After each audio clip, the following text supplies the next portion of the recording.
नारायणं नमस्कृत्य नरं चैव नरोत्तमं देवीं सरस्वतीं व्यासं ततो जयमुदीरयितुं करोति वाचालं पद्मं वैदेहीं दत्कृपात्महं बुद्धपरमानन्दमाधवं निगमकल्पतरोर्गणितं धळमुसुकं भागवतं रथमालयो महोरोरसिकाभिभावकाः ॐ व्यासं वसिष्ठनमस्कारं सत्यपूर्णमकलमजं पराशरात्मजं वन्दसुगतातं तपोनिधिम् ॐ व्यासाय विष्णुरूपाय व्यासरूपाय विष्णवे नमो वै ब्रह्मनिधये वासिष्ठाय नमो नमः ॐ श्रीपरमात्मने नमः ॐ नमो भगवते वासुदेवाय।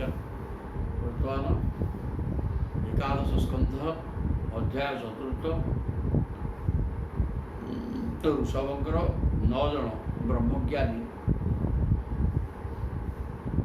सन्यासी 9 जन को से निम्बिंकर जनक जनक तो पदवी गोटे जनक होता राजा ना प्रभु निम्बी यज्ञशाला कर ब्रह्मज्ञान कहते ये बर्तमान सात नंबर सन्यासी ना दुर्बील पचारे अवतार कथा सी कहते बर्तमान धर्म एवं तंकर पत्नी मूर्ति जे दक्षकर पत्नी तंकर नरनारायण संतान ये संपर्क में कल चलता देखा कौन इति प्रवणितान् तेषां स्त्रियः अत्यद्भुतदर्शनाः दर्शयामास शुश्रूषां सुवर्जिताः कुर्वती विभुः।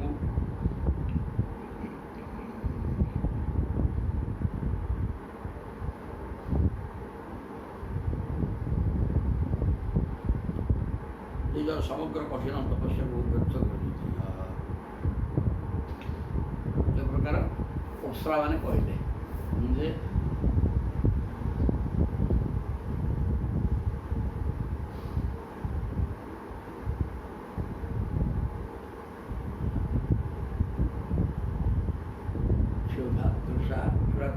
बाधा दब जननेन्द्रिय एवं रसनेन्द्रिय भोजन राजा एवं जननेन्द्रिय ये दुटा भयंकर इंद्रिय तो या ये अपार समुद्र ये समुद्र को जन अबा तरी दे पारे किंतु क्रोधुटा को क्रोध सहजरे अटब ना तेणु क्रोधुटा दुष्टर क्रोध अटबार प्रश्न ना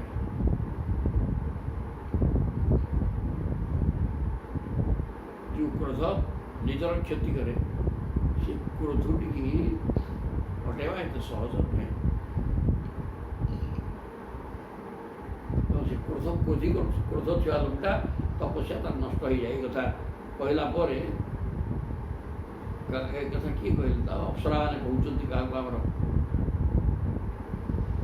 नर नारायण को इति प्रवणिता सांगी प्रकार से अप्सरा मैंने कहते स्त्रिय अति अद्भुत दर्शन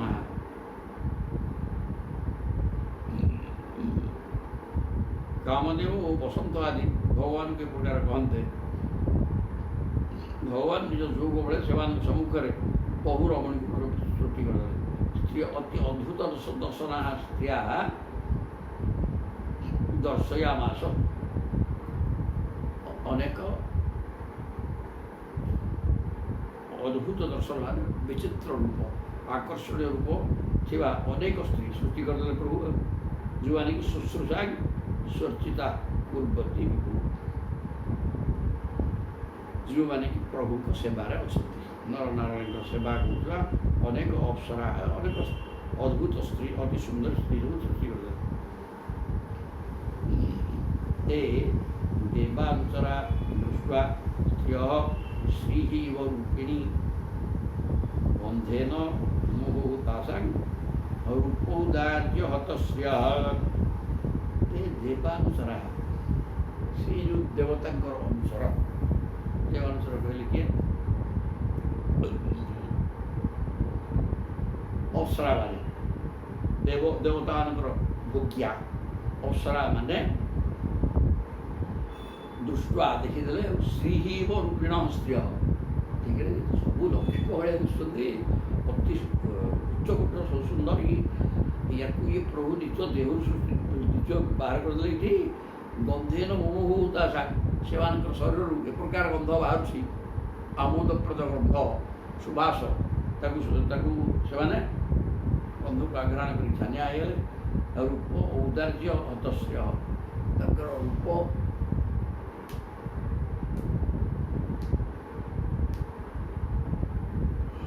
ଏବଂ ଉଦାର ସ୍ୱଭାବ ଦେଇକିରି ଏମାନଙ୍କର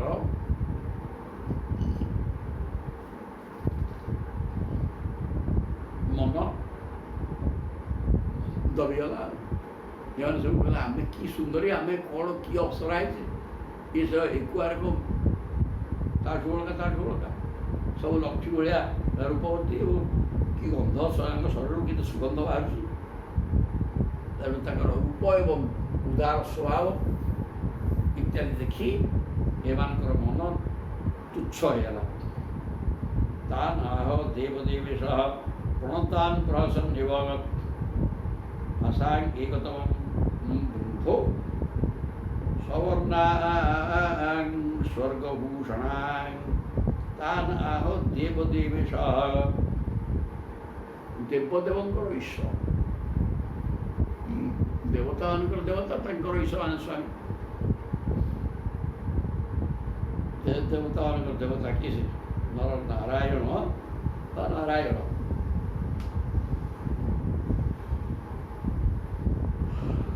ବସନ୍ତ, କାମଦେବ, ଅପ୍ସରା ଏମାନଙ୍କୁ କହିଲେ ପ୍ରଣତାନ୍ ପ୍ରହସନ୍ ନିବଗତ୍, ସମସ୍ତେ ନତମସ୍ତକ ହେଇକି ଅଛନ୍ତି। ତେଣୁ ସେମାନେ ବସିକିରି ପ୍ରଭୁ କହୁଛନ୍ତି ଆଶାଂ ଏକତମଂ ବୃଦ୍ଧ, ତମ ଏଇ ଯେଉଁ ସଖୀ ପିଲା ଦେଖି ତୁମେ ଛାନିଆ ହେଇଗଲଣି, ମୁଁ ଜାଣୁଛି, ତୁମେ ୟାଙ୍କ ଭିତରୁ ଗୋଟେ ନିଅ। ସବର୍ଣ୍ଣାଂ ସ୍ୱର୍ଗଭୂଷଣାଂ, ଯିଏ ଯାଇକିରି ତମ ସ୍ୱର୍ଗକୁ ଅଳଙ୍କୃତ କରିବ, ଉପହାର ଦେବ ଇନ୍ଦ୍ରଙ୍କୁ, ଏଥିରୁ ଗୋଟିଏ ନିଅ। ଏ କଥା କହିଲେ ଓಂ ଇତ୍ୟାଦେଶମାଦାୟ ନତ୍ୱାତଂ ଶୂରବନ୍ଦିନଃ ପୂର୍ବସିଂ ଅପ୍ସରଃ ଶ୍ରେଷ୍ଠାନ୍ ପୁରସ୍କୃତ୍ୟ ଦିବଂ ଜନୁଃ। ଓಂ ଇତି ଆଦେଶଂ ଆଦାୟ, ନାରାୟଣଙ୍କର ଆଦେଶ କ୍ରମେ ଗୋଟିଏ ନିଅ ବୋଲି କହିବାରୁ ଏମାନେ ଗୋଟିକୁ ଧଇଲେ। ନତ୍ୱାତଂ ଶୂରବନ୍ଦିନଃ,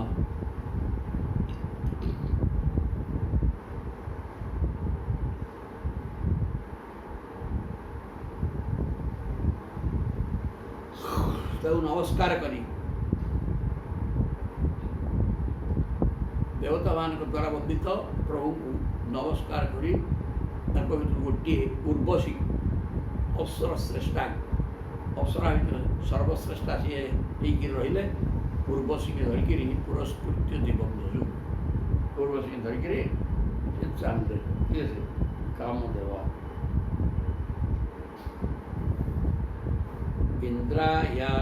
ଇନ୍ଦ୍ରାୟ ଆନମ୍ୟ ସଦସୀ ଶୂନ୍ୟତାଂ ତ୍ରିଦିବୌକଷାଂ ଉଚ୍ଚୁଃ ନାରାୟଣ ବଚନ ଶକ୍ର ତତ୍ରାସ ବିସ୍ମୃତଃ। ଇନ୍ଦ୍ରାୟ ଆନମ୍ୟ ସଦସୀ, ଇନ୍ଦ୍ର ସଭା କରି ବସିଛନ୍ତି, ଦେବରାଜ ଇନ୍ଦ୍ର ସିଏ। ତେଣୁ ରାଜସଭା ଚାଲିଛି, ସେଠି ଯାଇକିରି ଶୂନ୍ୟତାଂ ତ୍ରିଦିବୌକଷାଂ, ସମସ୍ତ ଦେବତା ଶୁଣିଲା ଭଳିଆ ଉଚ୍ଚୁଃ ନାରାୟଣ, ନାରାୟଣ ବଳନ ଭଗବାନ ଶ୍ରୀମନ୍ନାରାୟଣଙ୍କର ସେଠି ଯାହା ଯାହା ଘଟିଲା, ନିଜ ଶରୀରରୁ ସୃଷ୍ଟି କଲେ ଅପ୍ସରା, ଏସବୁ କଥା ମୁଁ ଟିକେ ଶୂନ୍ୟ ବୋଲି କହିକି ଦେଲେ, ସବୁ କଥା ଇନ୍ଦ୍ରଙ୍କ ଆଗରେ ବର୍ଣ୍ଣନା କଲେ। ଇନ୍ଦ୍ର ଏବଂ ସମସ୍ତ ଦେବତାମାନଙ୍କ ସମକ୍ଷରେ ଶକ୍ର ଏ କଥା ଶୁଣିକି ଅତ୍ୟନ୍ତ ଆଶ୍ଚର୍ଯ୍ୟ ହେଇଗଲେ ଏବଂ ଶକ୍ର ତତ୍ରାସ, ଆଶ୍ଚର୍ଯ୍ୟ ହେଇଗଲେ, ବିସ୍ମିତ ଏବଂ ତ୍ରାସ ଅନୁଭବ କଲେ, କାରଣ ତାଙ୍କ ଉଦ୍ଦେଶ୍ୟ ପୂର୍ଣ୍ଣ ହେଲା ନାହିଁ। ହଂସ ସ୍ୱରୂପ୍ୟ ବଦଚ୍ୟୁତ ଆତ୍ମଯୋଗಂ ଦତ୍ତ କୁମାର ଋଷଭ ଭଗବାନ ପିତାନଃ। विष्णुः शिवाय जगतां कलयावतीर्णः तेनाहृता मधुविदा श्रुतयो हयो हयास्ये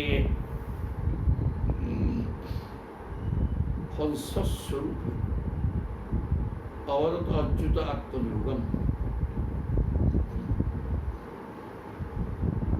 ये गोटे अवतार कथा सरला ये नर नारायण तापर आसले हंस हंस स्वरूपी अवदत अच्युत आत्मयोगम तापर भगवान अच्युत जार च्युत नहीं माने जी अक्षर ब्रह्म जार विकार नहीं विकार शून्य निर्दिष्ट स्थिति रहती से भगवान निजे अच्युत हंस स्वरूप होकर आसिकी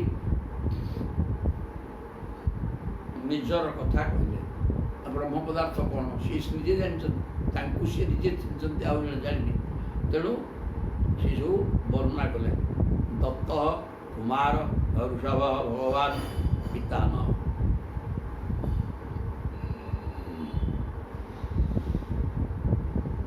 आत्मयोग विषय उपदेश देते तथा से ही दत्तात्रेय शरद कुमार आम पिता ऋषभदेव रूपे आत्मयोग विषय उपदेश देते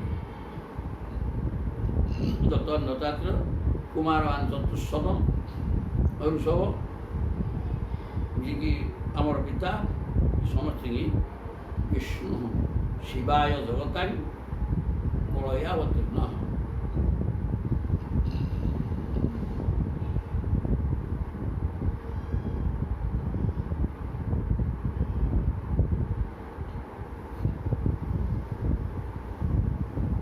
से ही हयग्रीव अवतार हुई मधु कैटक रेखे सब दमन तेना हृता मधुभिदा श्रुतयो हयास्ये मधु कैटक नामक दिटा राक्षस को हयग्रीव होकर विनाश करते हयग्रीव राक्षस खबर पाई तुमरी रूप तुम्हें जमी हयग्रीव होती हयग्रीव हेले तुमको मारिपार ना कि तुमको मारिपार आउ जड़े हयग्रीव आसले तेणु प्रभु मधुकैटक को हयग्रीव रूप में विनाश करते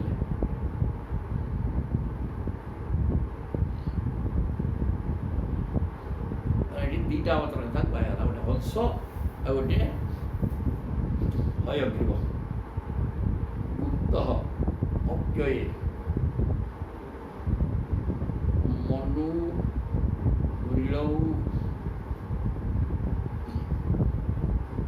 मनु लीलौ सभयस्तमस्ये क्रौते हतो दिजिदौ धरतां भषस्मान् पौर्मे धृतु त्रिगे धरमृतंगन मथनेंगे सुपृष्ठे ग्राहात न प्रपन्न इभराज ममुंसदार्तम गुप्त अव्यय मनु इलौ सदयस्व मत्स्ये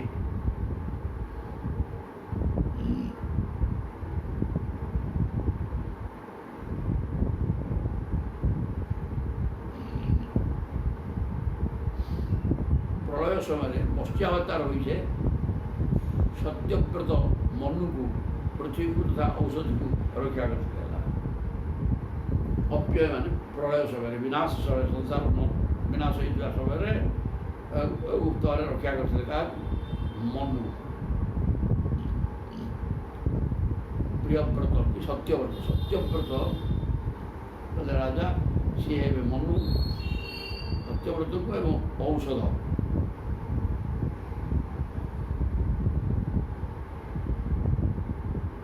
मनु इला एवं औषध इला माने पृथ्वी इला पृथ्वी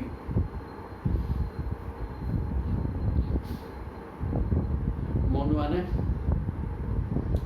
सत्यव्रत ही मनु ତାଙ୍କୁ ପୃଥିବୀକି ଏବଂ ଔଷଧି ଗଛ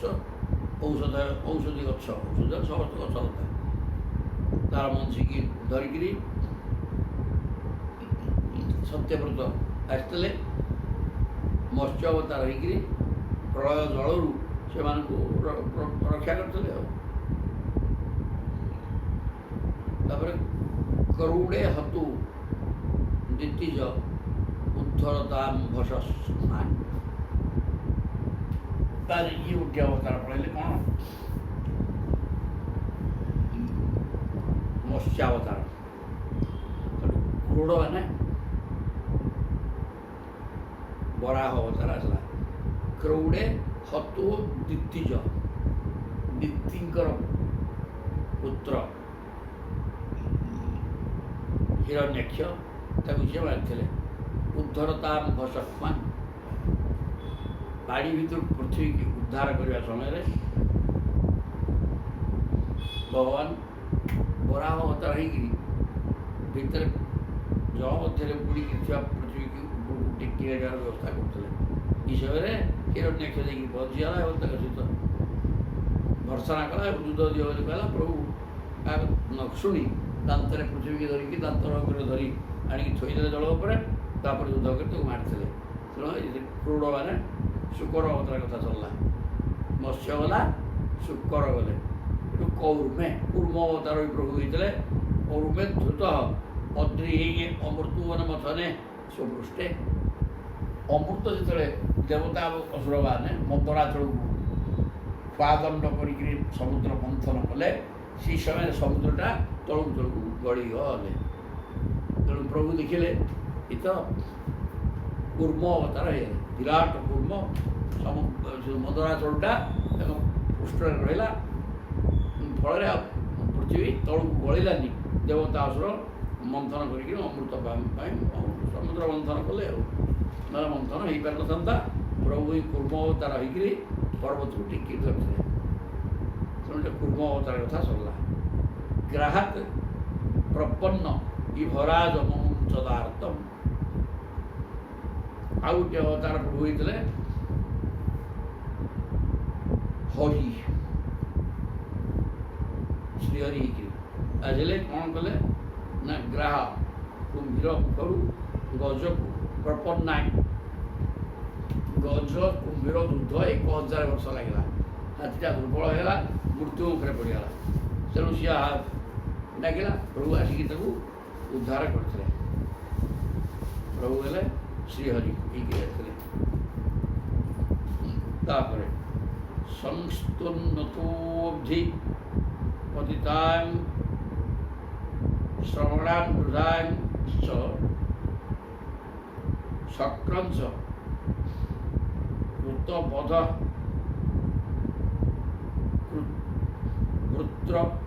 ବୃତ୍ରବଧତମସି ପ୍ରବିଷ୍ଟଂ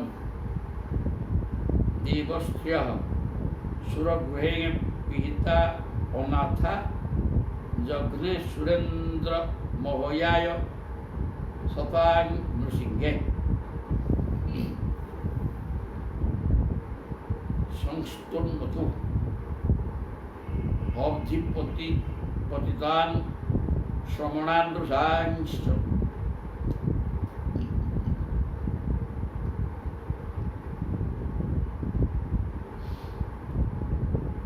ଆଉ ନମ୍ବର କଥା, ବାଳଖିଲିଆ ଋଷିମାନେ ତପସ୍ୟା କରି ଅତ୍ୟନ୍ତ ଦୁର୍ବଳ ହୋଇଯାଇଥିଲେ।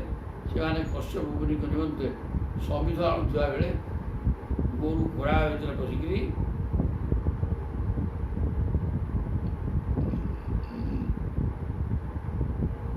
ସଂସ୍ତୁନ୍ନତଃ ଅବ୍ଧିପତିତାନ୍ ଶ୍ରବଣାନ୍ ଋଷିଂଶ୍ଚ ଶକ୍ରଂଚ ତମସି ପ୍ରବିଷ୍ଟମ୍।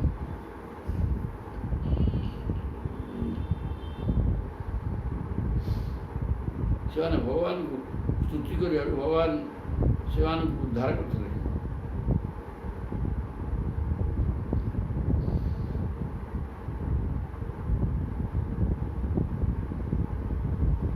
ବାଳଖିଲ୍ୟା 60,000 ଋଷି ଆଙ୍ଗୁଠି ମନୁଷ୍ୟ ଆସି ସମିଧ ଧରିକି ଆସିଲା ବେଳେ ଗୋରୁ ଟାପୁ ଭିତରେ ପଶିଗଲେ ରହି ସମୁଦ୍ର ଭଳିଆ ତାଙ୍କ ପାଇଁ ଆଉ ତେଣୁ ତା ଭିତରୁ ସେ 60,000କୁ ପ୍ରଭୁ ଆସିକି ଉଦ୍ଧାର କରିଥିଲେ। ବୃତ୍ରବଧ ତମସି ପ୍ରବିଷ୍ଟମ। ତାପରେ ଇନ୍ଦ୍ର ବୃତ୍ରାସୁରକୁ ମାରିବା ପରେ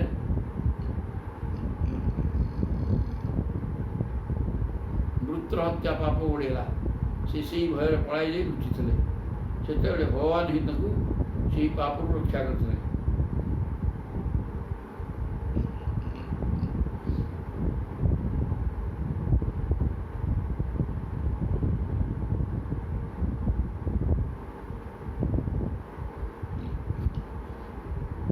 देव स्त्रिय असुर गृहे विहिता अन्यथा जघने।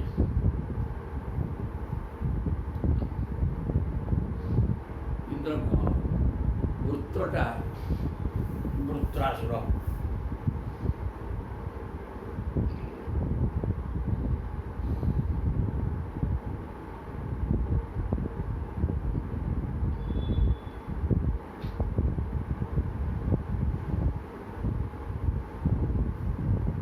वृत्रासुर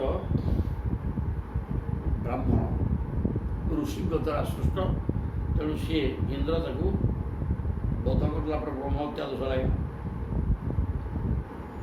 तेणु से ब्रह्म हत्या दोषरू प्रभु इंद्र को उद्धार करते। देवस्त्रिय असुर गृहे पीता अन्यथा जघ्ने सुरेन्द्र अभयाय शतांग सिंह।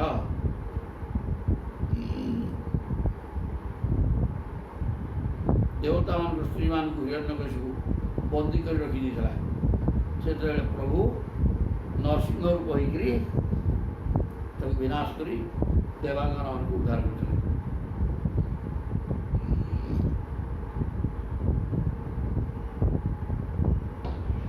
शतांग सिंह नृसिंह अवतार ये केतुटा अवतार बाळा को उद्धार कर गोटे वृत्र को उद्धार कले दुई देवांगना मान को नरसिंह अवतार हिरण्यकशिपु विदार करी देवांगना मान को उद्धार करते। ये तीन अवतार कथा देवासुरे युद्धिच दैत्य पत्नी सुरार्थे सत्वान्तरेषु भुवनानि फलधात कलाभिः भूत्वाथ वामन इमां अहरत बड़े मान ज्ञा छड़ेन समदत मोदिते सुदेव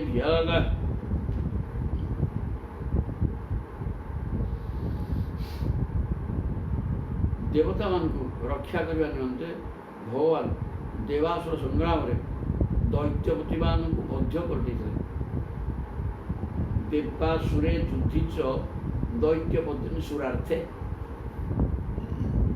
देवासुर युद्ध अनेक समय रही अमृत मंथन पर देवासुर युद्ध जो बड़ी थे असुर मान सम्राट एवं सी मुख्य ही बध कर प्रभु इंद्र बध कर दैत्य पत्नी सुरार्थे देवता मान कार्य सिद्धि पाई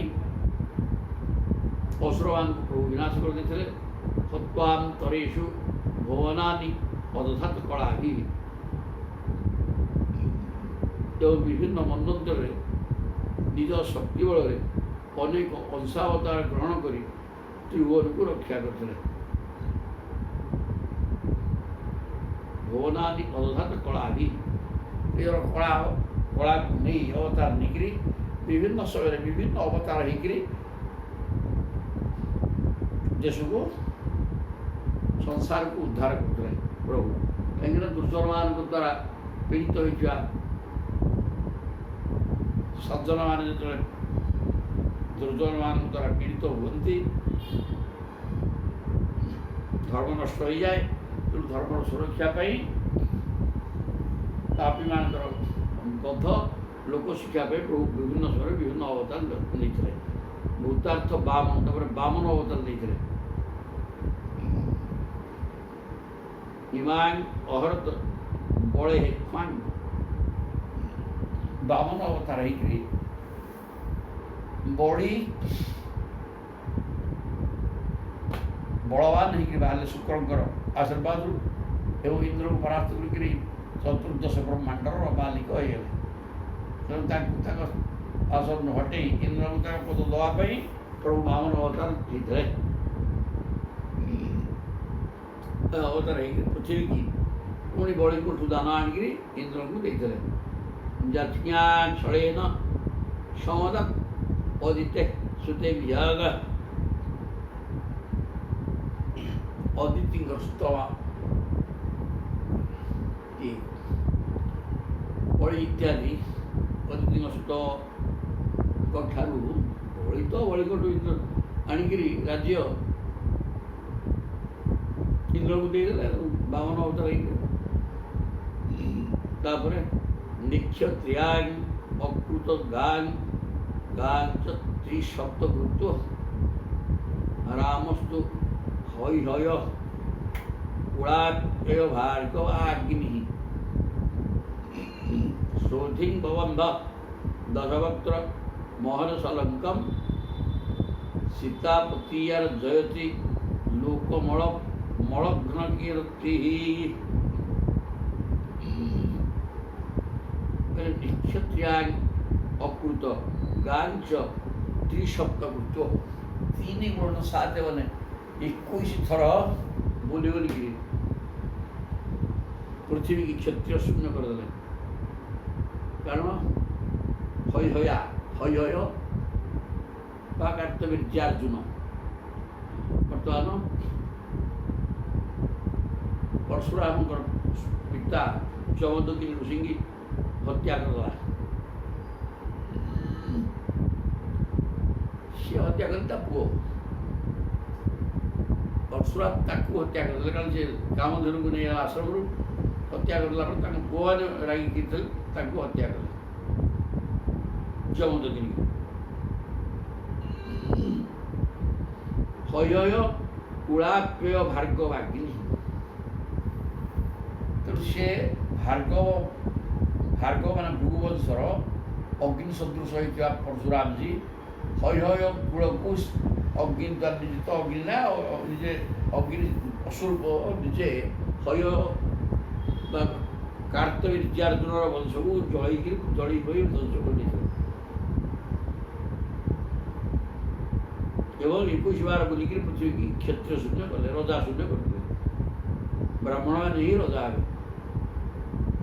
ତାହେଲେ ଶୋଧିଂ ବବନ୍ଧ ଦଶବକ୍ତ୍ର ମୋହନ ସଲଙ୍କମ୍ ଦଶବକ୍ତ୍ର ମାନେ 10 ମୁଣ୍ଡିଆ କିଏ ରାବଣ ମା ସୀତାଙ୍କୁ ଅପହରଣ କରି ନେଇଯିବା ଫଳରେ ସୀତା ଉଦ୍ଧାର କରିବାକୁ ଯାଇକରି ସମୁଦ୍ରରେ ବନ୍ଧ ବାନ୍ଧି ଭଗବାନ ଶ୍ରୀରାମ ସୀତାପତି ହି ଜୟତି ଲୋକମଳଘ୍ର କୀର୍ତ୍ତି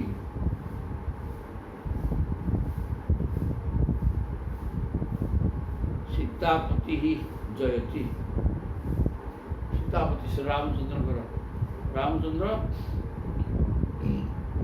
ସମୁଦ୍ରରେ ବନ୍ଧ କରି ଦଶଗ୍ରୀବ ରାବଣ ବିନାଶ କରି ଲୋକମଳଘ୍ନ କୀର୍ତ୍ତି ସମସ୍ତ ଚତୁର୍ଦ୍ଦଶ ବ୍ରହ୍ମାଣ୍ଡର କଣ୍ଟକ ସ୍ୱରୂପ ଥିବା ମଳ ସ୍ୱରୂପ ଥିବା ରାବଣକୁ ବିନାଶ କରି ନିଜର କୀର୍ତ୍ତିକି ସ୍ଥାପନ କରିଥିଲେ। ରାମାବତାର କଥା ହେଇଗଲା। ପରଶୁରାମ ରାମ ଦୁଇ କଥା ଏଠି ଗଲେ। ଭୂମେ ହେ ଭାରାବତରଣାୟ ଯଦୁସ୍ୱଜନ୍ମା ଜାତ କରିଷ୍ୟତି ସୁରୀୟପି ଭୁସ୍କରାଣୀ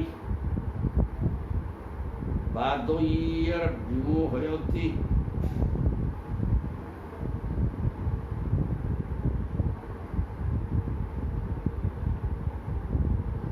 ଯଜ୍ଞ କୁଟୁ ତଦରହା ଶୁଦ୍ରାନ କଳଉ କ୍ଷିତିଭୁଜୁ ନିଶ୍ଚଦନ୍ତେ ଭୂମେ ଧରାବତରଣାୟ ଯଦୁଷୁ ଅଜନ୍ମା ଯାହାର ଜନ୍ମ ନାହିଁ ସେ ପ୍ରଭୁ ଯଦୁବଂଶରେ ଅବତାର ନେଲେ କାହିଁକିନା ଭୂମିର ଭାରକୁ ଅପହରଣ କରିବା ପାଇଁ। ଭୂମି ରାକ୍ଷସମାନଙ୍କ ଦ୍ୱାରା ଭାରାକ୍ରାନ୍ତ ହୋଇଯାଇଥିଲେ। ଜାତ କରିଷ୍ୟତି ସୁରୀୟପି ଦୁଷ୍କରାଣି ଦେବତାମାନଙ୍କ ପାଇଁ ଦୁଷ୍କର କାର୍ଯ୍ୟ କରୁଥିଲେ, ଯାହା ସହଜରେ ଅନ୍ୟମାନଙ୍କ ଦ୍ୱାରା କରାଯାଇପାରିବ ନାହିଁ। ଅନେକ ଦୁର୍ଦାନ୍ତ ରାକ୍ଷସକୁ ବିନାଶ କରିଥିଲେ ଏବଂ ସଂସାର ଭାର ଅପହରଣ କରିଥିଲେ। ଦ୍ୱାପର ଯୁଗ ଶେଷକୁ ଯଦୁବଂଶରେ ଭଗବାନ ଶ୍ରୀକୃଷ୍ଣ ଅବତାର ନେଇକି ଆଜି ପ୍ରଭୁ ଆସିବେ। ବାଦୈର୍ ବିମୋହୟତି ଯଜ୍ଞ କୃତୋ ଅତର୍ହାନ୍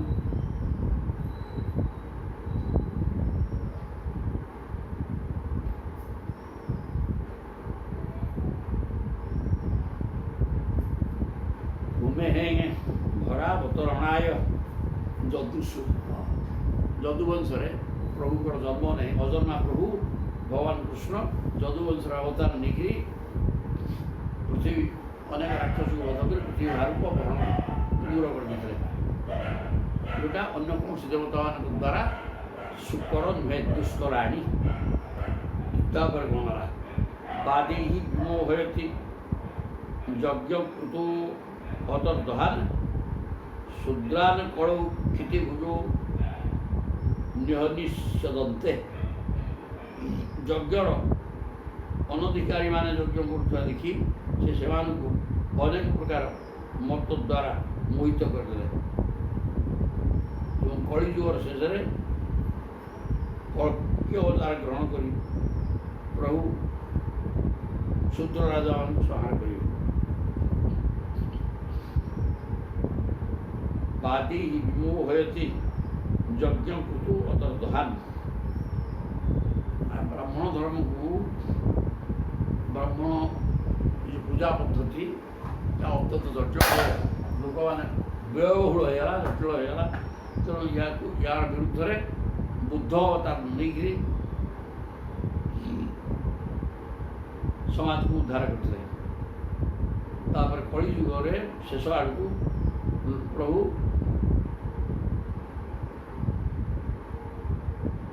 କଳଉ ଶୂଦ୍ରାନ୍, ଶୂଦ୍ର ଗୁଡ଼ାକ ରଜା ହେବେ, ସେ ଶୂଦ୍ର ରଜାଙ୍କୁ କ୍ଷିତିଭୁଜ ପ୍ରଜାମାନଙ୍କୁ ବିନାଶ କରି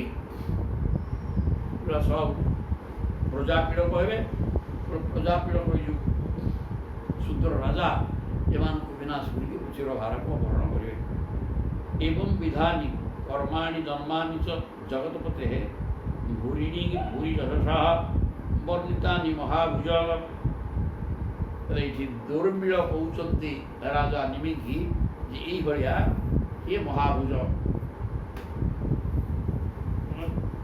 ଲମ୍ବା ଲମ୍ବା ବାହୁ ରାଜ ନିମି ଭୂରିଣୀ ଭୂରି ଯଶସଃ, ପ୍ରଶସ୍ତ ଯଶ ଭଗବାନ এই প্রকার এবং বিধানী কর্মাণী এই প্রকার অবতার নেইকি অনেক কর্ম সে করছেন।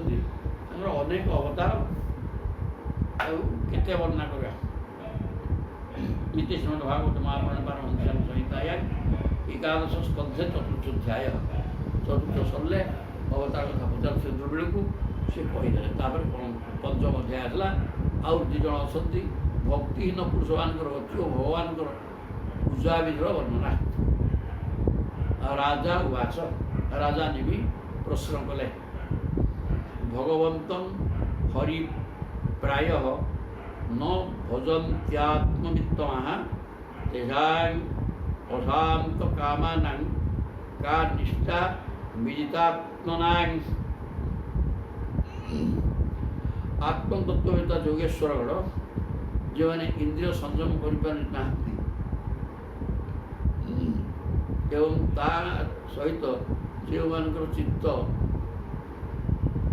ଭୋଗଲାଳସରେ ଆସକ୍ତ ସେମାନେ ପ୍ରାୟ ଭଗବାନଙ୍କର ଭଜନ କରୁଥିଲେ। ଭଗବନ୍ତଂ ହରି ପ୍ରାୟ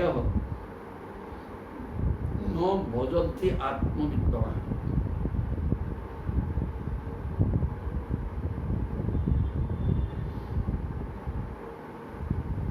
তেষাং অশান্ত কামানাং ন নিষ্ঠা বিজিতাত্মনাং।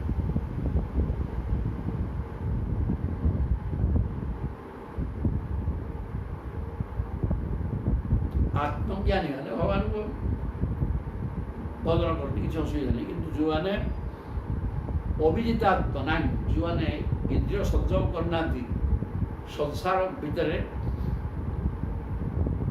ଘର ଦ୍ୱାର ସ୍ତ୍ରୀ ପିଲାଙ୍କୁ ନେଇକରି ସଂସାର ଭିତରେ ଗତି କରୁଛନ୍ତି, ସେ ସେଟା ଅଶାନ୍ତ ଚିତ୍ତ ଭଗବନ୍ତ ହରି ପ୍ରାୟ ନ ଭଜନ୍ତି।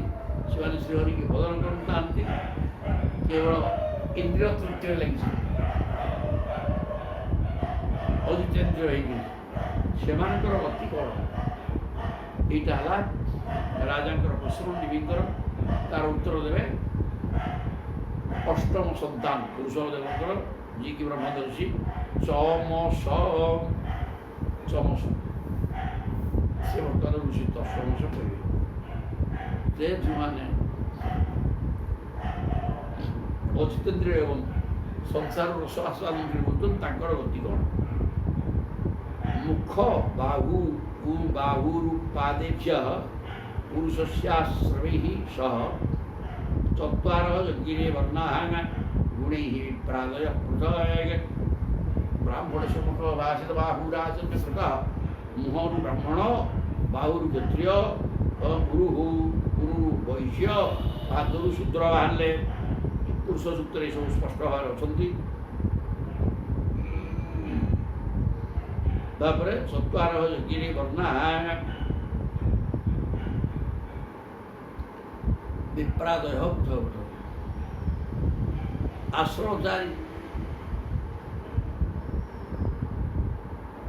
ବ୍ରହ୍ମଚର୍ଯ୍ୟ, ଗାର୍ହସ୍ଥ୍ୟ, ସନ୍ନ୍ୟାସ ଏବଂ ଜ୍ୟୋତିବ୍ରତ। ଆଶ୍ରମଚାରୀ ବର୍ଣ୍ଣ ମଧ୍ୟ ଚାରି। ଏସବୁ ପ୍ରଭୁଙ୍କ ବିଭିନ୍ନ ଅଙ୍ଗରୁ ବାହାରିଛନ୍ତି। च इदानीं पुरुषं साक्षात् आत्मप्रभोमीश्वरं न भजन्ति अवजानन्ति स्थानात् भ्रष्टा पतन्त्यधः। जे पुरुषं साक्षात् आत्मप्रभोमीश्वरं, ଯେଉଁମାନେ ଏହି ପରମ ପୁରୁଷ ଶ୍ରୀହରିଙ୍କୁ ଆତ୍ମପ୍ରଭୋମୀଶ୍ୱର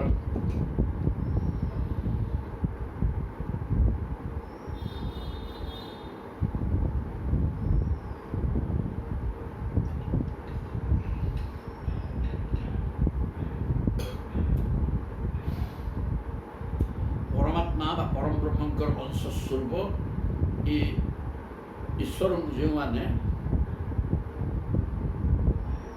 ଭଜନ କରନ୍ତି ନାହିଁ, ନ ଭଜନ୍ତି ଏବଂ ଅବଜ୍ଞା କରନ୍ତି, ସେମାନେ ସ୍ଥାନଭ୍ରଷ୍ଟ ହୋଇକରି ଯିଏ ଯେଉଁ ବର୍ଣ୍ଣ ବା ଆଶ୍ରମରେ ଅଛନ୍ତି ସେଥିରୁ ଭ୍ରଷ୍ଟ ହୋଇଯାଆନ୍ତି ଏବଂ ସେମାନେ ତାଙ୍କର ଅଧୋପତନ ହୋଇଯାଏ। ଏ କଥା କହେ ଯିଏ ପ୍ରଭୁଙ୍କୁ ଭଜନ ନ କରନ୍ତି। ଦୂରେ ହରିକଥା କିଏଚିତ୍ ଦୂରେ ଚାଚ୍ୟୁତ କୀର୍ତ୍ତନାଃ ସ୍ତ୍ରିୟଃ ଶୂଦ୍ରାଦୟଶ୍ଚୈବ ते ଅନୁକମ୍ପ୍ୟାଗା ଭବାତୃଷା।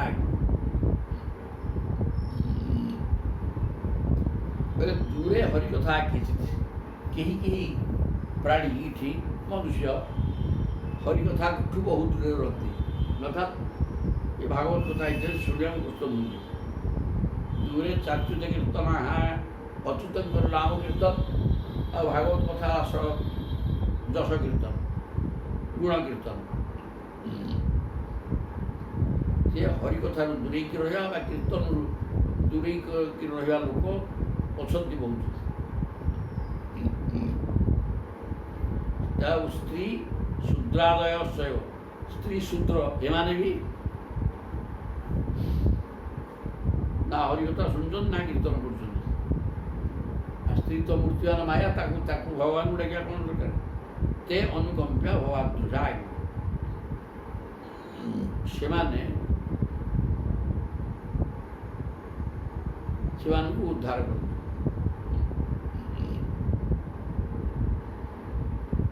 ସେମାନେ ଅନୁକମ୍ପାର ଯୋଗ୍ୟ। ଆପଣଙ୍କ ଅନୁକମ୍ପା ନା ଆଶୀର୍ବାଦ ଆଉ ଶୁଭେଚ୍ଛାର ପାତ୍ର ସେମାନେ।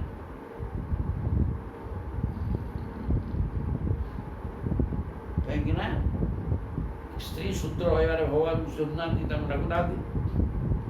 ଆଉ ଅନେକ ବ୍ୟକ୍ତି ମଧ୍ୟ ହରିକଥା ଦୂରେଇକି ରହୁଛନ୍ତି, କୀର୍ତ୍ତନ ଦୂରେଇକି ରହୁଛନ୍ତି। ତେଣୁ ଏମାନେ ଆପଣଙ୍କର ଦୟାର ପାତ୍ର ହେବା ଦରକାର।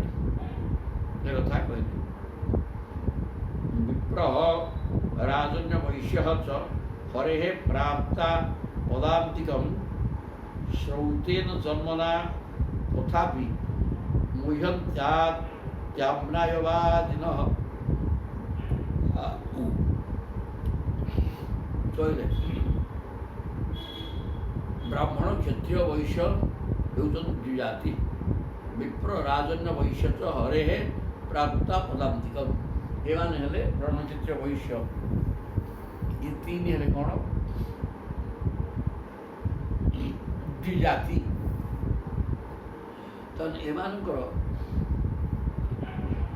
ଉପନୟନ କର୍ମ ଅଛି ଏବଂ ସାବିତ୍ରୀ ପ୍ରଦାନ, ଗାୟତ୍ରୀ ମନ୍ତ୍ର ଜପ କରିବା ଇତ୍ୟାଦି ଏମାନେ କରନ୍ତି। ତେଣୁ ଏମାନେ ବେଦାଧ୍ୟୟନ ଆଦି ସଂସ୍କାରରେ ସମ୍ପନ୍ନ ହୋଇଥିବାରୁ ଭଗବତ ସନ୍ନିଧି ପାଇବାକୁ ବିଶେଷ ରୂପରେ ଯୋଗ୍ୟ। ଏମାନେ ଭଗବାନଙ୍କ ସାନ୍ନିଧ୍ୟ ଲାଭ କରିବା ପାଇଁ ହକ୍, କାହିଁକିନା ଏମାନଙ୍କ ସାଧନା ସଂସ୍କାର ବି ଅଛି। ଶ୍ରୌତେନ ଜନ୍ମନା ତଥାପି,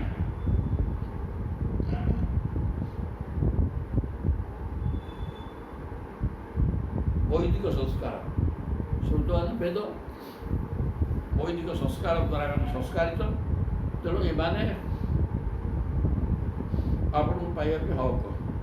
ମୁହ୍ୟନ୍ତି ଆମ୍ନାୟବାଦିନଃ, ଅଜ୍ଞାନର ବଶୀଭୂତ ହୋଇଯିବାରୁ ବେଦରେ ବର୍ଣ୍ଣନା କରାଯାଇଥିବା ସକାମ କର୍ମ ଅନୁଷ୍ଠାନ କରି ଓ ତାହାର ଫଳର ପ୍ରଲୋଭନରେ ପଡ଼ି ମୋହିତ ହୋଇଯାନ୍ତି।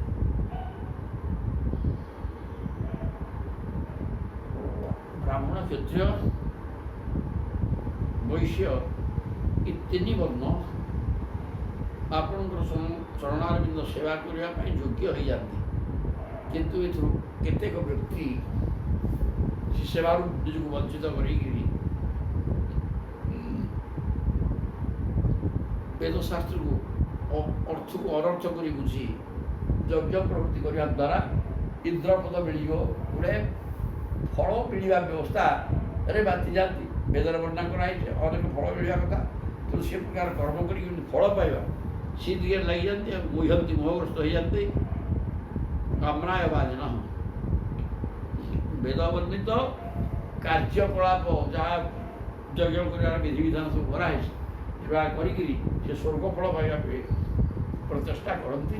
ତାହା ବେଦ ବିହିତ କର୍ମ, ଯାହାଫଳରେ ଆପଣଙ୍କ ଚରଣାରବିନ୍ଦରୁ ବଞ୍ଚିତ ହୋଇଯାନ୍ତି। କିନ୍ତୁ ଏମାନେ ଆପଣଙ୍କୁ ଧ୍ୟାନ କରି ପାଦପଦ୍ମ ପାଇବାର ବ୍ୟବସ୍ଥା କଲେ ଏମାନେ ପାଇପାରିବେ। କର୍ମଣି ଅକୁବିଦାଃ ସ୍ତବ୍ଧାଃ ମୂର୍ଖାଃ ପଣ୍ଡିତମାନିନଃ ବଦନ୍ତି ଚାଟୁକାନ୍ ମୂଢ଼ାଃ ଜୟା ମାଧ୍ୟାଗା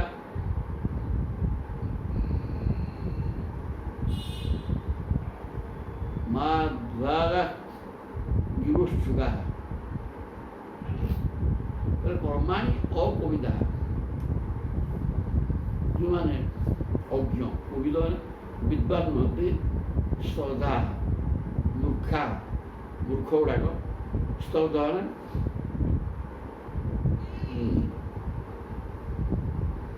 ବୋକା, ଅଜ୍ଞାନୀ, ବୋକା, ମୂର୍ଖ ଏମାନେ ନିଜକୁ ନିଜେ ପଣ୍ଡିତ ବୋଲି ମନେ କରିକିରି ବଦନ୍ତି ଚାଟୁକାନ ମୂଢ଼ା,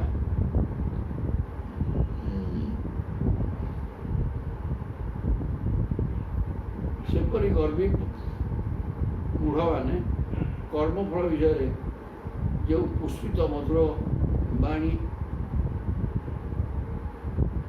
କହି ହୁଅନ୍ତି ତାହା ଶୁଣି ଅଜ୍ଞାନୀ ଲୋକେ ପ୍ରମତ୍ତ ହୋଇଯାନ୍ତି।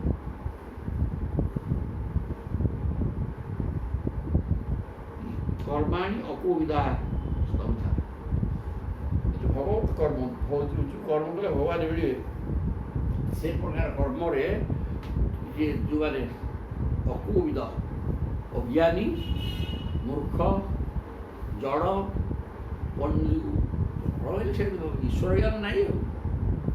କିନ୍ତୁ ମନେ ମନେ ପଣ୍ଡିତ ବୋଲି ଚିନ୍ତା କରୁଥିବା ବ୍ୟକ୍ତି ଗୁଡ଼ାକ ବଦନ୍ତି ଚାଟୁକାନ ମୁଢ଼ା, ଏମାନେ ଚାଟୁବାକ୍ୟ କହନ୍ତି। ଜୟା ମାଧ୍ବା ଗିରୁ ଉତ୍ସୁକା।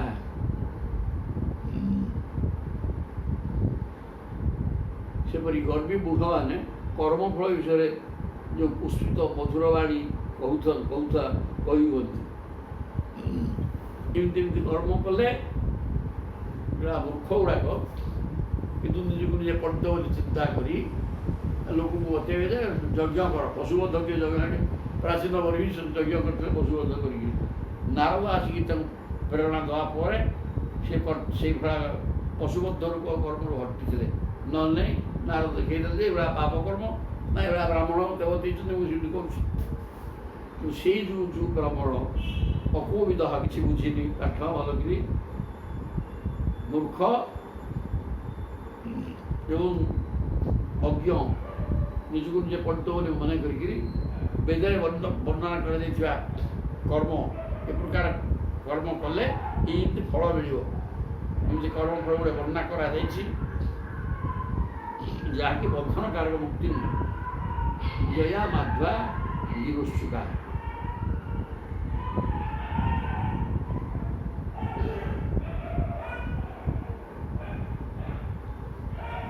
ଏ ପ୍ରକାର ଅଜ୍ଞାନୀ ମାନଙ୍କର କଥା ଶୁଣି ଆଉ ଦଳେ ଅଜ୍ଞାନୀ ତାଠୁ ଆହୁରି ଅଜ୍ଞାନୀ ଅଛନ୍ତି, ସେମାନେ ମଧ୍ୟ ତାଙ୍କ କଥା ମାନିକିରି ବେଦଭିନ୍ନ ମାର୍ଗରେ ଅନେକ ବନ୍ଧନକାରକ କର୍ମରେ ଲିପ୍ତ ରହନ୍ତି, ମୁକ୍ତି ହବାର ବାଟ ପାଆନ୍ତି ନାହିଁ।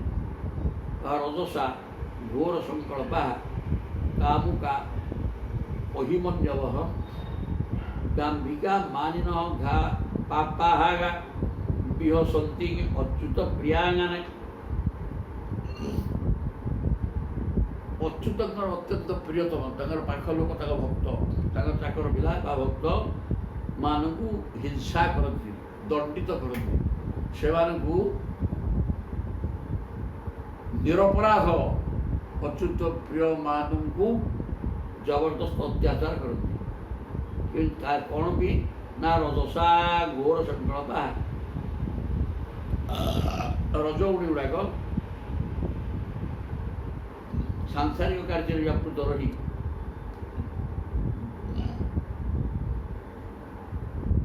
ଭୟଙ୍କର କର୍ମ ସବୁ କରନ୍ତି।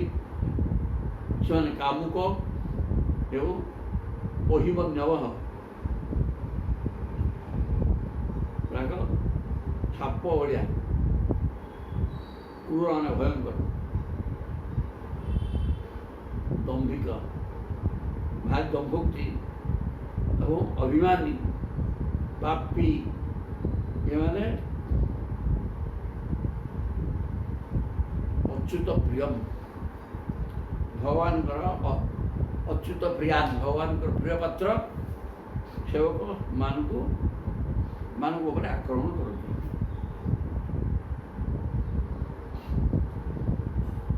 ଯେଉଁମାନେ ରଜତମ ଗୁଣ ସମ୍ପନ୍ନ ହୋଇକରି କାମୁକ ଏବଂ ସର୍ପ ଭଳିଆ ଭୟଙ୍କର, ସେମାନେ ଦମ୍ଭୋକ୍ତି କହନ୍ତି, ନିଜେ ଭାରି ଅଭିମାନୀ ଏବଂ ଭକ୍ତମାନଙ୍କ ଉପରେ ସେମାନେ ଆକ୍ରମଣ କରନ୍ତି।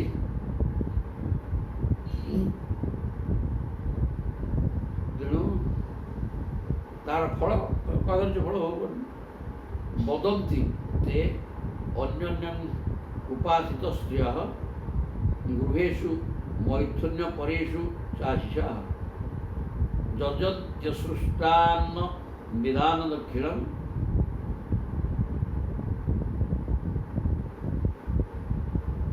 ବୃତ୍ତି ପୁରଂ ଭ୍ରନ୍ତି ପଶून् ଅତଦ୍ବିଦ।